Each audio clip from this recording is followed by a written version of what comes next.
Today we're going to talk about writing for the web, obviously, and the first thing we're going to discuss is knowing your purpose. So why are people writing for the web? Why are you considering it? What your goals might look like? And then we're going to talk about speaking to your audience, and that's a very important thing in writing for the web, and we'll explain why and how to really dissect that audience to make sure that we are talking to them about things that they want to hear. And then we'll dive into the what. What do you want to write? Like, how do you come up with topics? Like, where do they come from?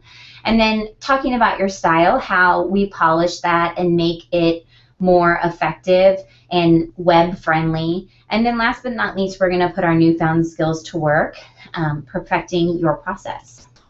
So this is me. I'm not the tiger. I am actually the woman holding my daughter who is completely afraid of the tiger.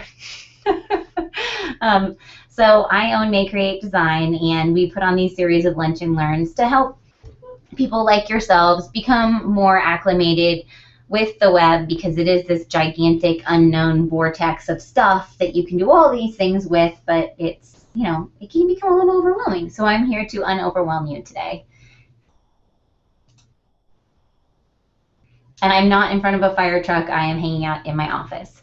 So moving forward, knowing your purpose.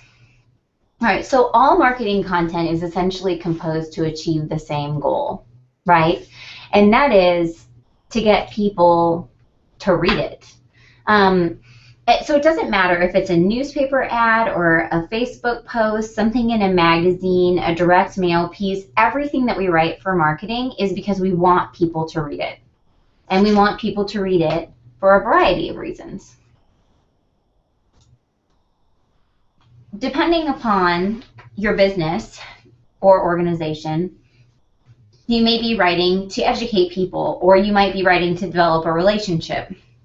But all of us are generally writing to generate money, to sell something, to generate revenue, to generate a donation, to generate something, whether it's activity, involvement. There's all kinds of ways that people can pay us. Maybe it's not necessarily through money, but maybe it's through their time. And so we are writing to get people to do something for us that we want them to do. So back in the day, I know I have a varied age audience here with me. My first group today had college students in it, so I was like, I don't know if they're going to relate to this as well. But sales was a really asymmetrical thing. So salespeople held all the information, and the buyer didn't have very much. So for example, when I went out to buy my first car, I was like, all right, I know how much money I saved up. I know what I can pay a month. I know that there's cars on the lot, so I'm going to go to the car lot and I'm going to ask a salesperson to help me. And that salesperson said, all right, well, based on what you've told me and what your needs are, these are the cars that you can buy. And I said, okay, because that's what I had to go off of. Well, and some consumer reports, right? So consumer reports were out too. And now there's definitely a paradigm shift because buyers actually hold the info. So for example, and this is totally dorky, but I just got this new gel nail thing done on my fingernails, and I have a 3-year-old, and I do all kinds of weird things around my house, and so I am just killing polish. Like, it does not stay on my fingers. But I went to the salon, and I paid $45 to get these gel nails put on, which is just fancy polish, right? They're not even fake nails. And I was like, wow, this is so great. It's been on for 2 weeks, and it's not chipped, and it looks so pretty, and I wish that I could show it to you guys right now because I'm so proud. But I thought, wow, $45. Now, I did this for my birthday, all right? This is not something that I do every day. So I asked my girlfriends, have you heard of these gel nails? They said, yes. I go every other week. I thought, what? Every other week? That's crazy, right? So these ladies go every other week to get their nails done at the salon for these gel nails. And I said, do you think that we could do this ourselves at home?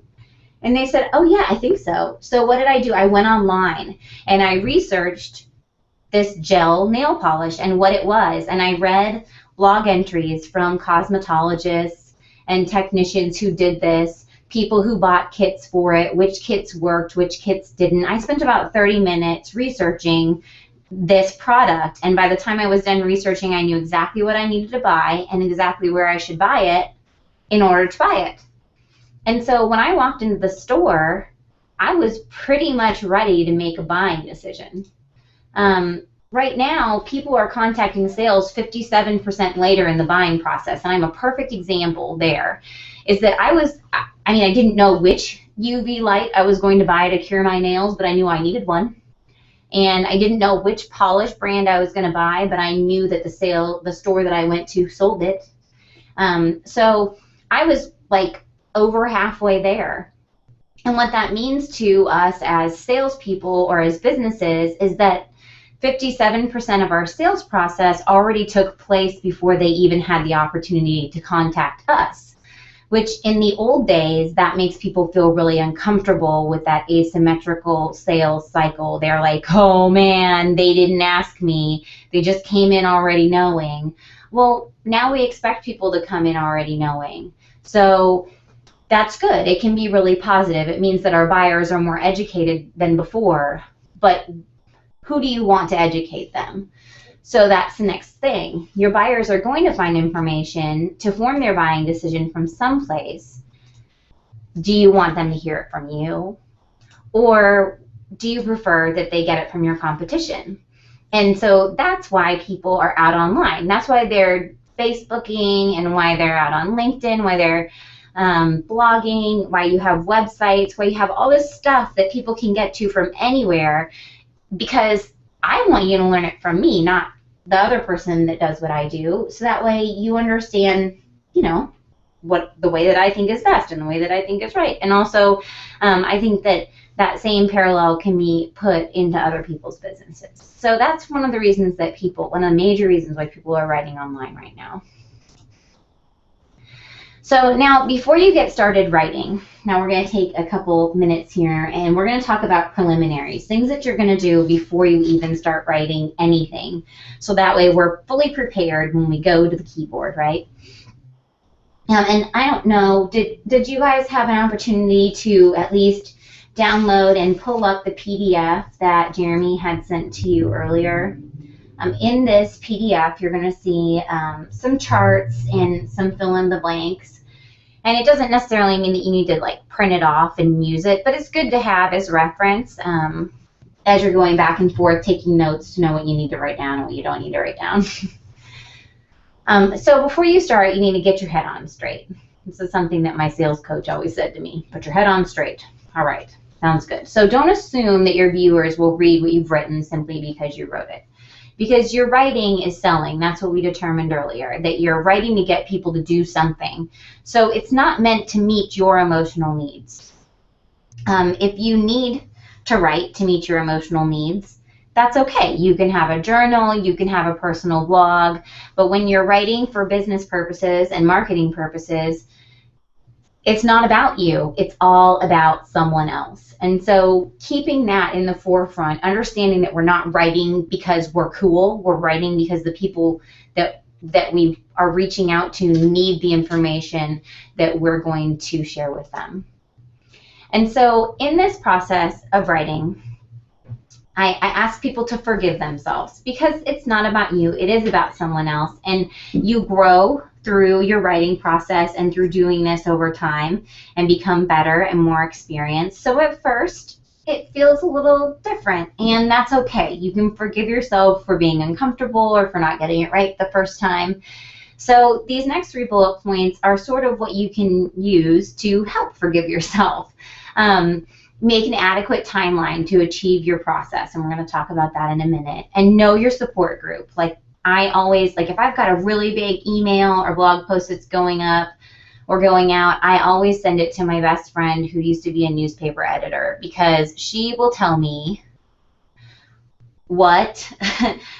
how is Midwest punctuated? Does it have a dash? Does it not have a dash? Is the M capitalized? Is the W capitalized? I mean, seriously, Midwest is so confusing, right? And it's different all over Google. And so she knows, though, because she is my goddess of editing. And so I send it to her, and she says, this is how you do it. And then I feel so much more confident.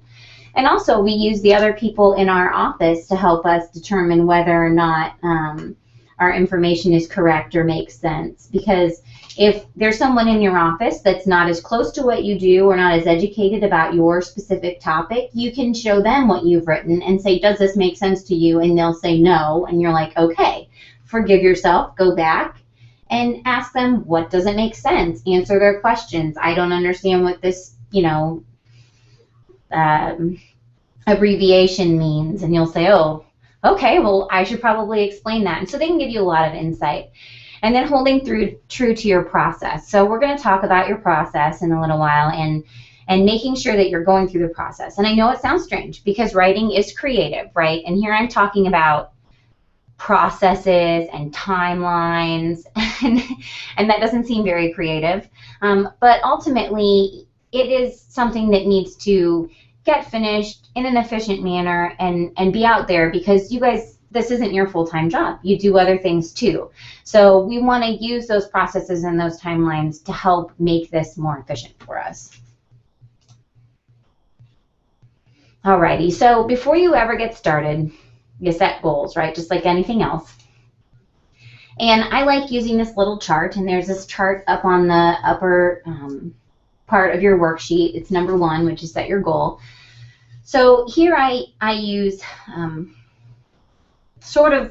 if you've been through Sandler sales training, we call it an upfront contract, sort of like my upfront contract with my people. And the purpose of this is to make sure that I'm clearly communicating with them and that everybody's on the same page. So understanding what my agenda is. My agenda is that I want to educate businesses about the benefits of blogging. And their agenda is to discover if it's a good marketing fit for their business. So I need to know that this is the question that I'm answering.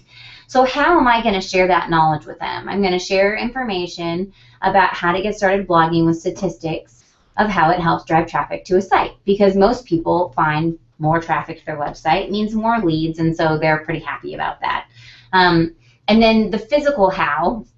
So how am I technically going to do this on my website is I'm going to have a big button because people love buttons. And I'm going to lead to a page on the website with more information about the guide and a call to action asking them to download it from my website. So sometimes goals are super big picture. I see people write down that their agenda is to drive traffic to their website. And I challenge you to take that down a few notches and say, all right, you're going to drive traffic to your website. Good. All right, let's get a little bit more specific than that, because driving traffic to your website is an outcome of the activities that you're doing with your online marketing. So it's something that you can measure, but it's not necessarily your starting goal because it's difficult to create an action plan for that. Does that make sense? Down to the exact little how-to button type of thing. So if you have your worksheet and you would like to fill in an example agenda of yours or an example goal that you can think of through the rest of this presentation, then please do so.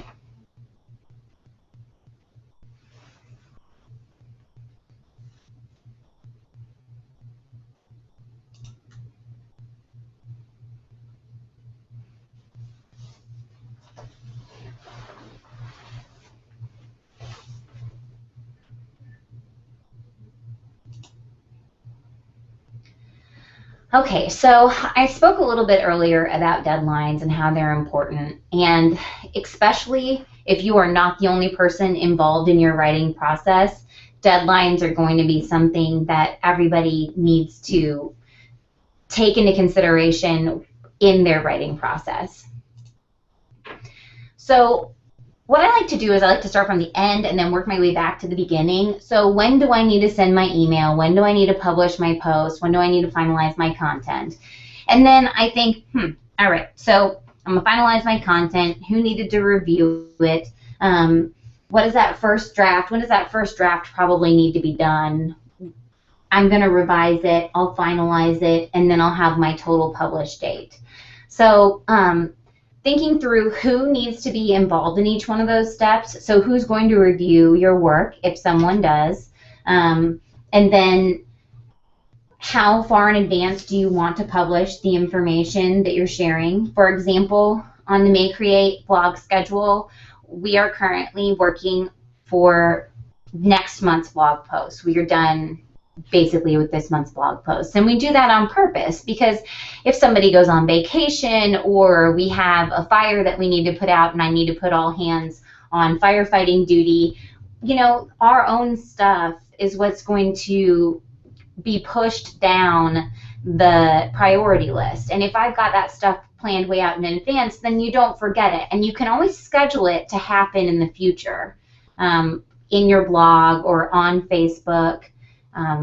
Using different programs, you can schedule it on Twitter and LinkedIn. So you can use these programs to allow you to do your work at the beginning and then have it release on the date that you actually want to have it live.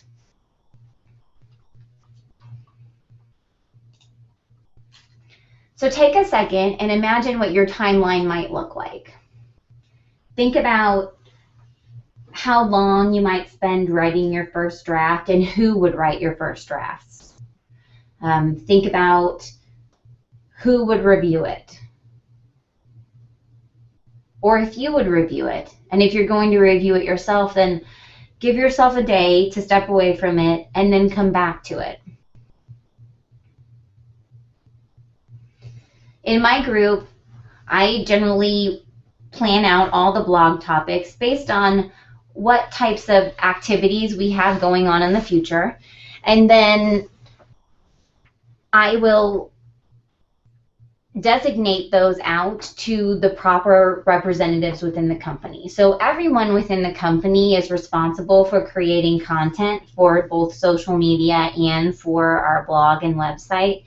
But it just depends on what you're really good at as to which blog post I give you. So there's some people that are way more interested in Facebook. There's some people that are way more interested in trade shows. There's some people that, well, they're designers, and so they're really interested in design. And so I give them those topics that are closest to them that they like to write about. And they write a rough draft, and then they submit the draft to me. I review it. If I have revisions, they revise it. And then from there, it's scheduled to post, and then we create the social media posts and emails that go with that blog post. So that's sort of how we work as a group, and that might help you understand how you may work within your group as well.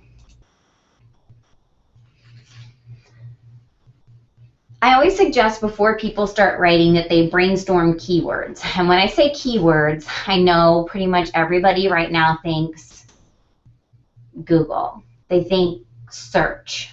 And so I suggest that people kind of take a step back and think of keywords in two separate columns, right? So you have the things that people use to search for your business with, right?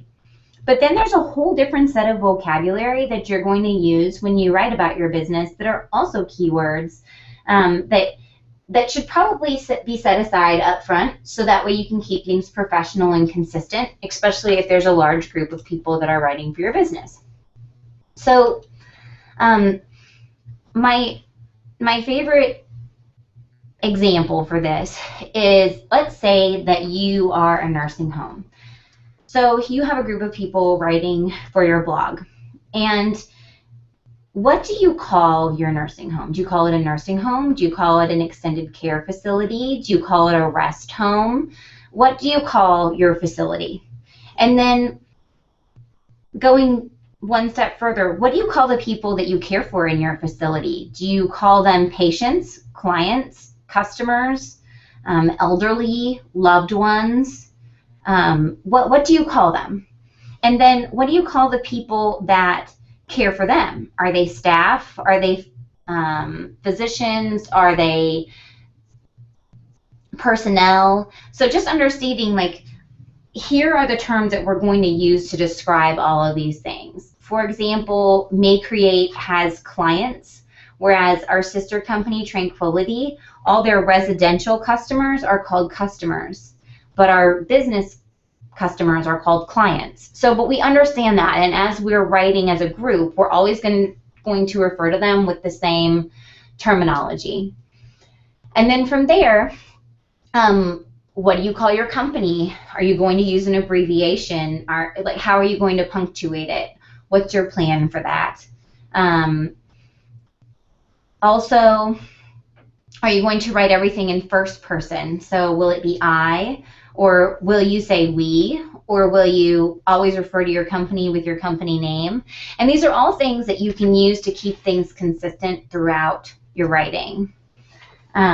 Last but not least, think of words that are going to be trigger words. And when I say trigger words, I mean things that make people feel uncomfortable. So if you're talking about finance, you might talk about debt or credit or what's another good example? Yeah, I think debt's pretty scary. Credit cards. Anyway, so if those are words that are going to evoke emotion from your audience, then you can use them in two ways. One, you can use them as a tactic to say, hey, you need to read this, 7 ways to lower your debt.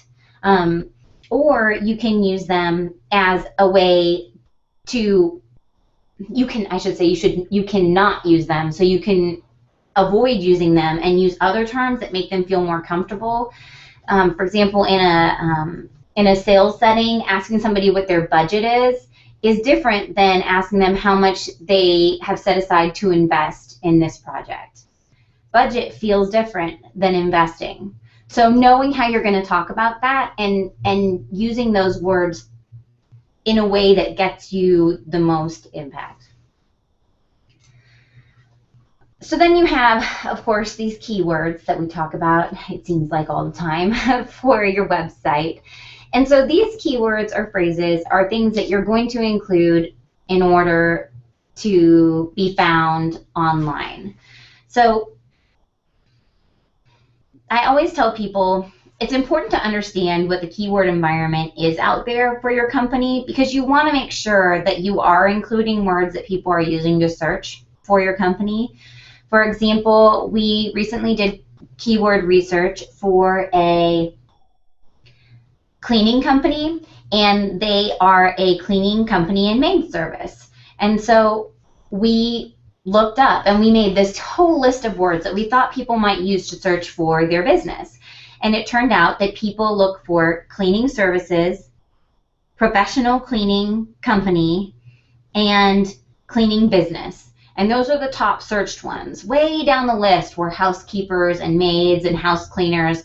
So we want to make sure that we are using those words to refer to the company in their website. Because if those words aren't used, then they won't be able to be found.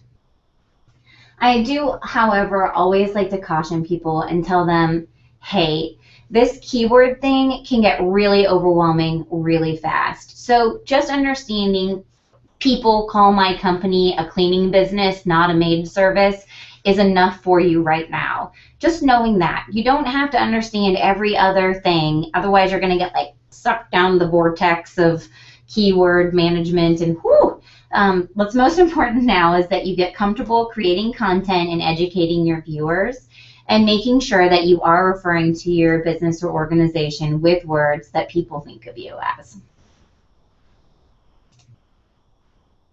Okay, so my question to you, and the question that you can fill out on your worksheet if you're following along, is what keywords do people use to search for your business online? What do you think?